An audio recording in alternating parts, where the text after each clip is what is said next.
Shalom Bapak Ibu, Saudara-saudara yang saya kasihi dalam Kristus Yesus. Kita kembali bertemu lagi di dalam renungan harian HKBP Resort Surabaya pada hari ini, hari Sabtu 29 April 2023. Sebelum kita mendengarkan firman Tuhan, terlebih dahulu kita berdoa. Kami mengucap syukur kepadamu Bapa di surga atas kebaikan-Mu, di mana kami masih merasakan berkat-Mu Tuhan.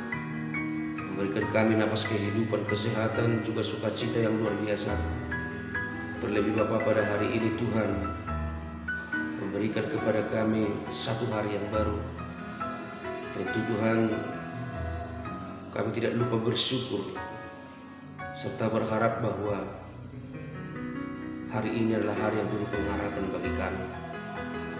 Untuk itu Bapak, sebelum kami memulai aktivitas kami terlebih dahulu menyerahkan diri kami hanya ke dalam tangan-Mu, supaya Tuhan menyertai kami kemanapun kami melangkah dan beraktivitas.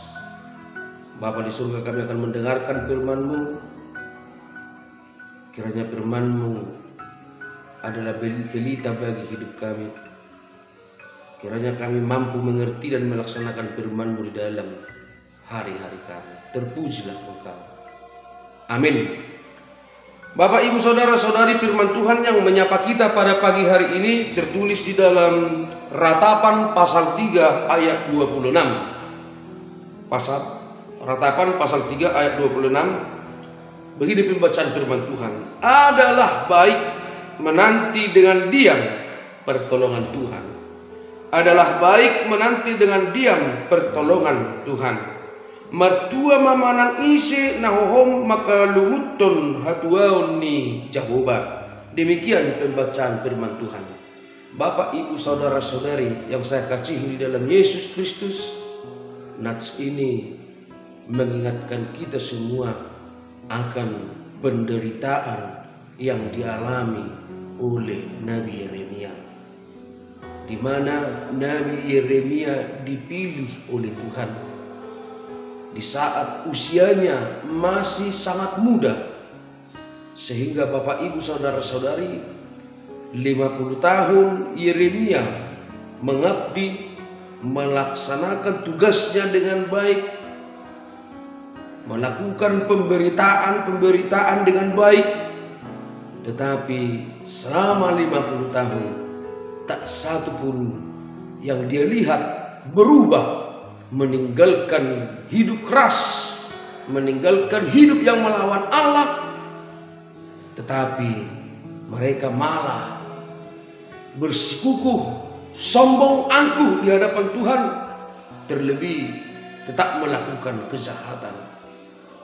Bapak, Ibu, Saudara-saudari, di dalam pelayanannya Yeremia mengingatkan bangsa Israel bahwa penyimpangan-penyimpangan yang dilakukan oleh Raja Yoyakim sungguh sangat akan mempengaruhi iman mereka, di mana Raja Yoyakim membiarkan bangsa Israel untuk tidak lagi baik, untuk tidak lagi turut kepada Allah, tetapi mereka membelakangi Allah, mereka menjahati Allah, mereka diam di dalam tindakan dan perilaku-perilaku yang tidak sesuai dengan kehendak Allah. Oleh karena itu, selama pelayanannya 3 kali Yeremia melihat bangsa Israel ditindas, bangsa Israel dikalahkan oleh bangsa Babel, di mana Yeremia juga melihat kehancuran itu. Bapak, Ibu, Saudara-saudari, dia melihat Yerusalem dibakar, di bumi hanguskan. Dia melihat bait Allah dihancurkan.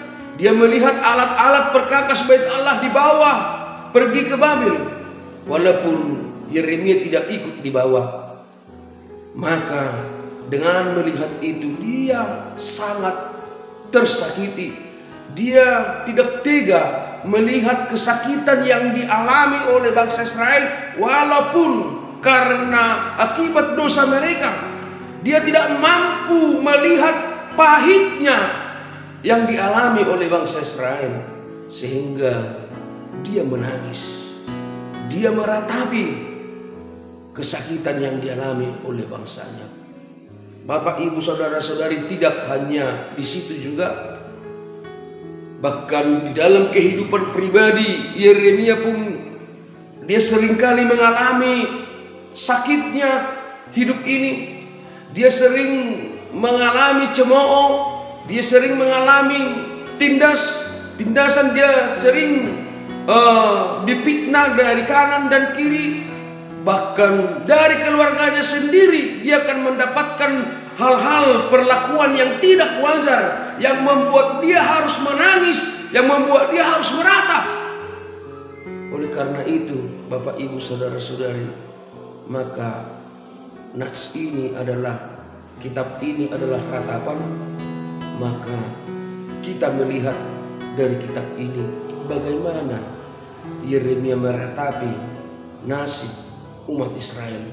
Bagaimana Yeremia juga meratap menangis karena penderitaan yang dia alami selaku abdi Allah atau selaku nabi Allah. Bapak Ibu Saudara-saudari, pada saat ini pun kita juga pasti merasakan apa yang dirasakan oleh Yeremia. Kadang ratapan kita juga terjadi pada saat ini karena sakitnya kehidupan ini. Mungkin kita menangis meratapi karena kita tidak memiliki pekerjaan.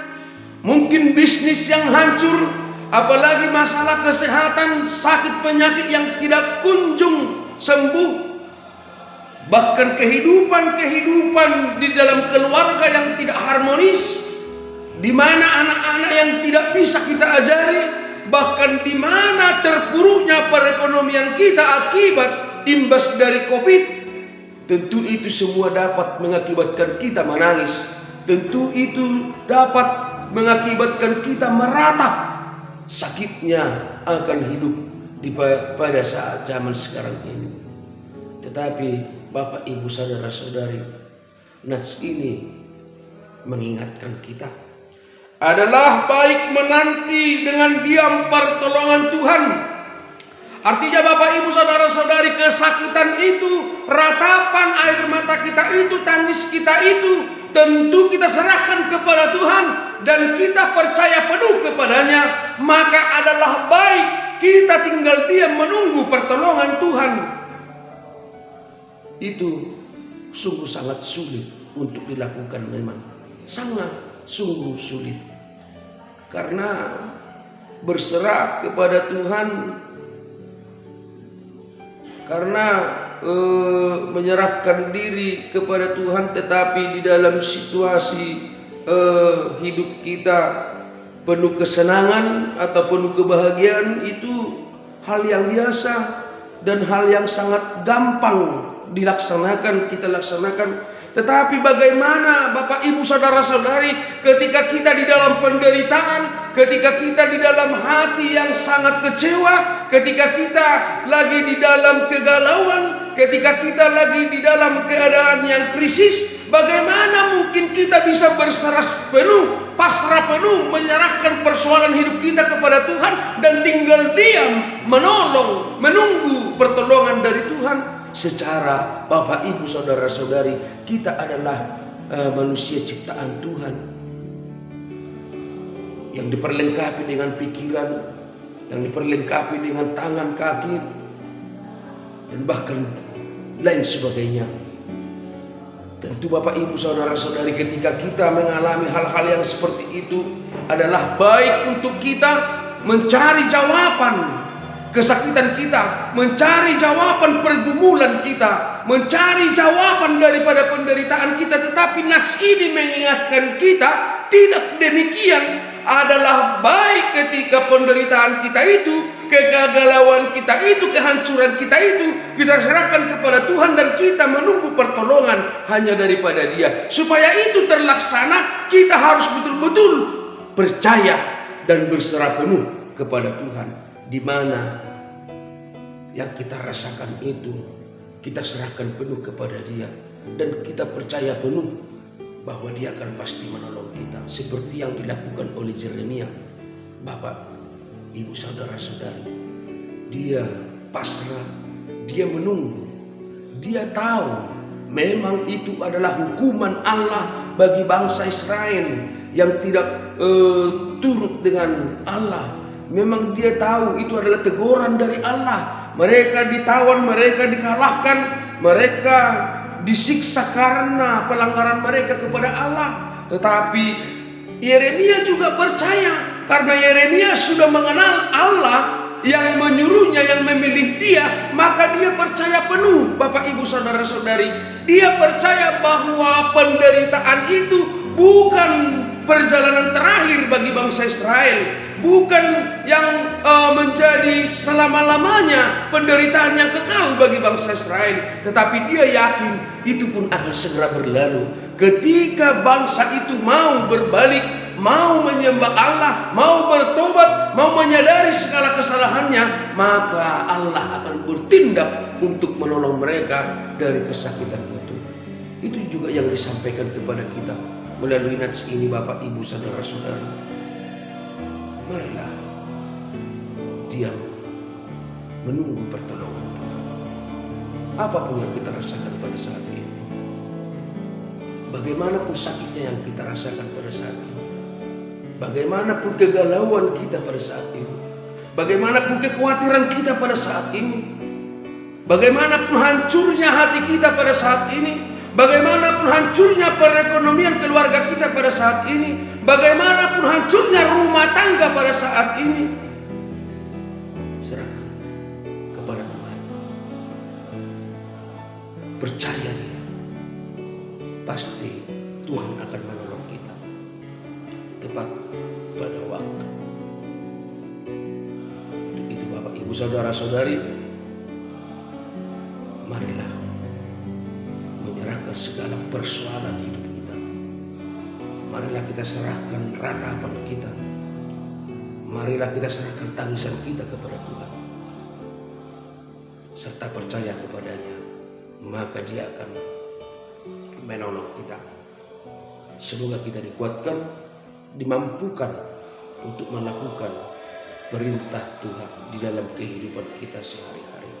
Amin. Kita berdoa. Terima kasih Tuhan untuk firman-Mu yang menyapa kami pada pagi hari ini adalah baik. Diam menunggu pertolongan dari Tuhan, daripada kami mau mencoba untuk bertindak sendiri, mengandalkan pikiran, mengandalkan tenaga kami, dan mengandalkan keegoisan kami, yang malah kehancuran yang akan datang menghampiri kami. Tetapi pada saat ini Tuhan mengajari kami, terlebih dahulu kami mau percaya penuh kepada Tuhan. Dengan rasa kepercayaan penuh itu kami akan tinggal diam menunggu pertolongan-Mu. Ya Bapa, ada banyak hal yang kami tangiskan pada saat ini. Pribadi lepas pribadi di seluruh jemaat-Mu dan Perhado di HKBP Surabaya ini. Untuk itu kami serahkan semua kehancuran hati kami. Kami serahkan semua beban kami serahkan sebuah tangisan ratapan kami hanya ke dalam tangan Tuhan. Kami mohon Tuhan, bantu kami, bantu jemaat-Mu yang berduka pada saat ini, bantu jemaat-Mu yang mengalami kegalauan pada saat ini, bantu jemaat-Mu, berikan pertolongan kepada jemaat-Mu yang merasakan sakitnya hidup pada saat ini. Itu dapat terjadi ketika jemaat-Mu ada yang merasakan kegagalan dalam pekerjaannya, kehancuran dalam bisnis. Tentu berbagai macam pekerjaan jemaat-Mu itu bisa dapat mengakibatkan, menimbulkan air mata, tangisan, ratapan. Tapi kami yakin Tuhan mampu melepaskan kami dari tangisan itu, seperti Tuhan melepaskan tangisan bangsa Israel dan juga Yeremia. Allah Bapa, kami serahkan hidup kami, semua jemaat-Mu yang ada di Resort Surabaya ini. Karena Tuhan memberkati kami kemanapun kami melangkah, kemanapun kami beraktivitas. Berkatilah tumbuh kembang dari anak-anak-Mu yang masih kecil, balita, supaya mereka berkembang menjadi anak-anak yang bijaksana, anak-anak yang baik, yang turut ke dalam perintah-Mu. Berikan kebijaksanaan, kepintaran bagi anak-anakmu yang duduk di bangku sekolah, di tingkat SD, SMP, SMA, dan juga perguruan tinggi. Berikan sukacita, kekuatan yang luar biasa bagi jemaatmu untuk melakukan pekerjaan mereka sehari-hari. Terpujilah Engkau Bapa. Cara khusus kami berdoa buat hambamu yang pendeta Ragima Boru Sitompul yang saat ini dalam keadaan sakit. Tuhan jamah tubuh hambamu. Tuhan berkati tim medis. Tuhan berkati semua proses pengobatan agar berjalan dengan baik dan hambamu dapat kembali pulang dengan sehat. Ya Bapa di surga, hapuskan segala dosa kesalahan kami agar kami layak menerima berkat-Mu. Terpuji termulialah namamu kekal hingga kekal. Amin. Shalom Bapak Ibu Saudara-saudari, selamat berakhir pekan. Tuhan memberkati.